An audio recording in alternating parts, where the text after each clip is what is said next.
All right, welcome this morning to the 8-hour air management hands-on training class. My name is Phillip Jose.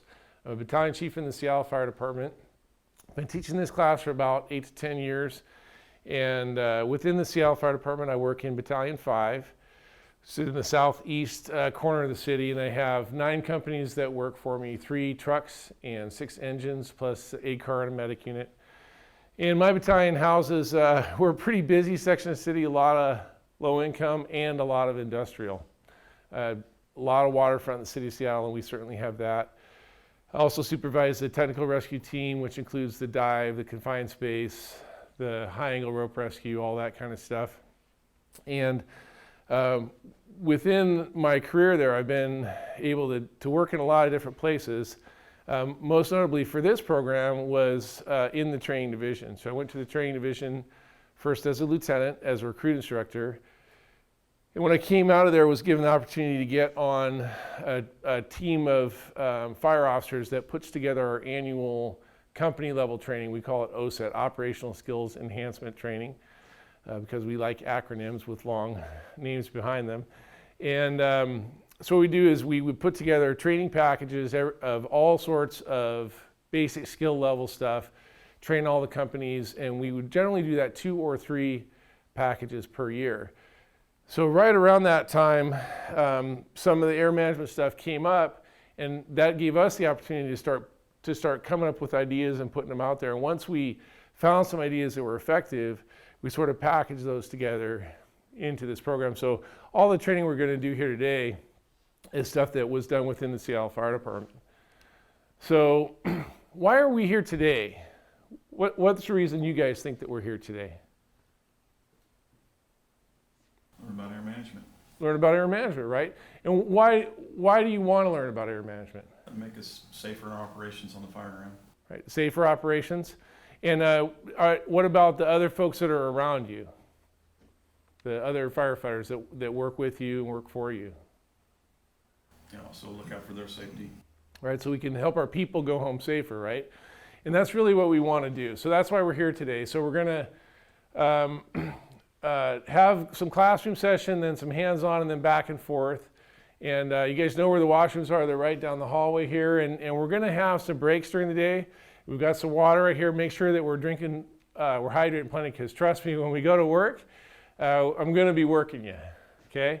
When we get into the hands-on props, it's real work in there. And we're going to be full bunks, SCBA, all that kind of stuff. The only time we've ever had any struggles with this class as far as the only safety issue we've had is people not drinking enough water and staying hydrated. So let's just take care of making sure that we stay hydrated all day. So in the morning, we're going to talk about the need, the mandate, and the solution for air management. And we'll sort of lay those 3 sections out. In the mid-morning, we'll talk about the rule of air management, and in the afternoon, we'll talk some about the point of no return. So that's the lectures that we're going to have today. Want to sort of start the actual topic of air management out, though, talking about prevention versus intervention. So you guys have a rapid intervention policy? Okay. So do you do rapid intervention training? Yes. Okay. And do you send rapid intervention resources on the alarm, or have some pre-assigned, or somehow identify who's going to do intervention? Okay, so we do the same thing in our department. We're really committed to rapid intervention, and you'll see some videos later today of some firefighters that we had that got into trouble, and that all happened right around the same time.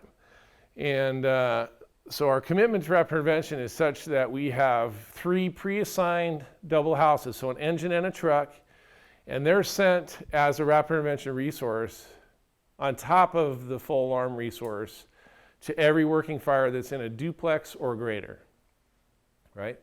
And so what we're talking about is we'll send 4 engines and 2 trucks to a residential alarm, and also send an engine and truck for rapid intervention, or 5 engines and 2 trucks to a commercial alarm, plus a rapid intervention.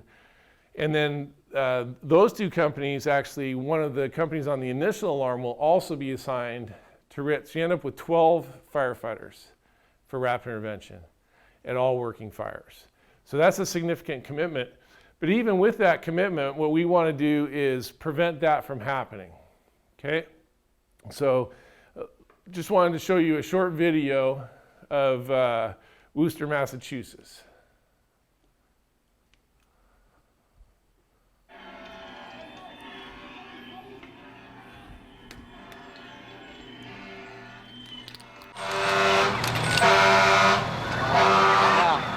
In minutes, a small fire in a Worcester, Massachusetts warehouse becomes an inferno. The first company on scene is expecting victims to be inside the burning building. What seemed like a small fire initially turns tragic. Command orders all the men out to fight the fire from the perimeter when 2 firefighters call Mayday.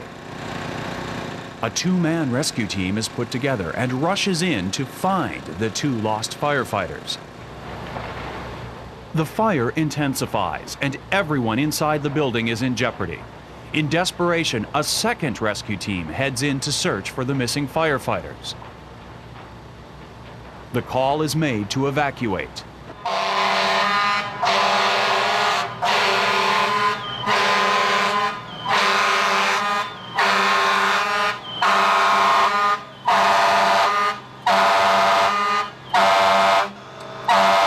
Six more deaths in the line of duty.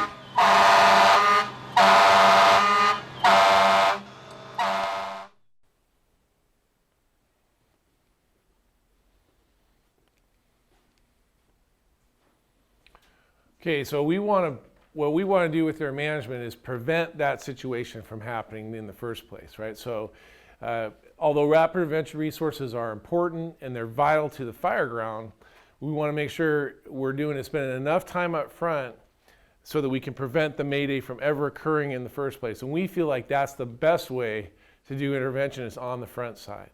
And it works great for a lot of the stuff the fire service does. I mean, we've got smoke alarms in all new houses, right?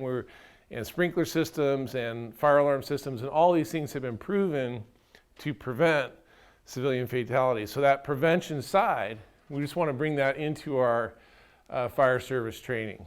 So let's talk about the way that you were taught when you came through drill school. So those of you who had SCBA when you entered drill school, when were you taught to leave the fire building?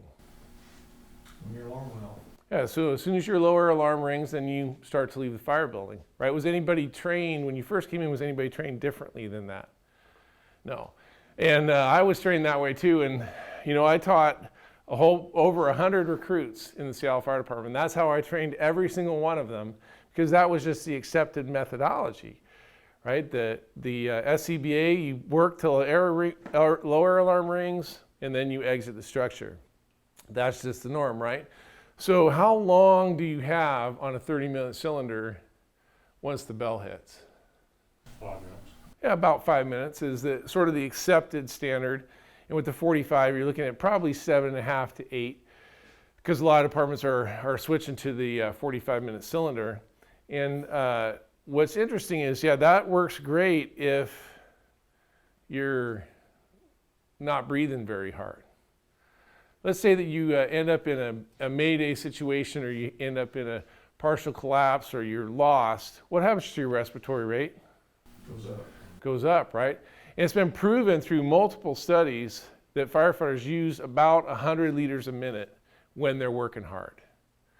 The standard for 30 minutes or 45 minutes, that's a standard that's set on a rate of 40 liters per minute, right? So the difference between 40 and 100 is pretty significant. I mean, how many of you folks, if you put a 30-minute cylinder on and went to work at a fire, would be able to be on that cylinder for 30 minutes? Nobody. Do you know anybody in the fire service who, man, when they get to working hard, they can last 30 minutes or 45 minutes on that cylinder, right? So the minutes for us really don't mean anything.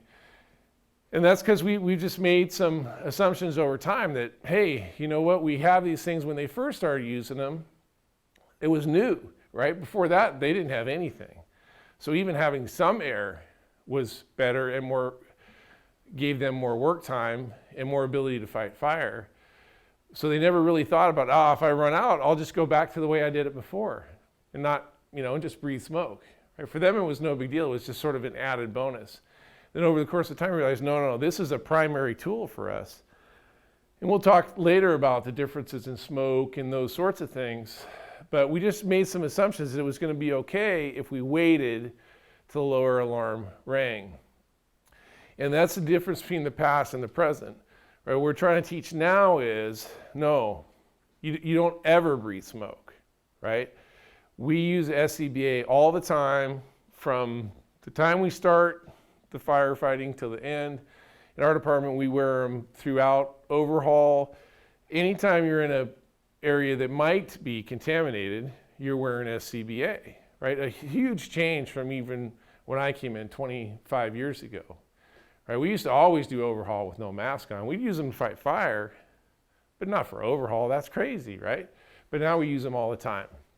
So you'll see that how over the course of time, we'll look at several examples here in the program today where this behavior changes over time.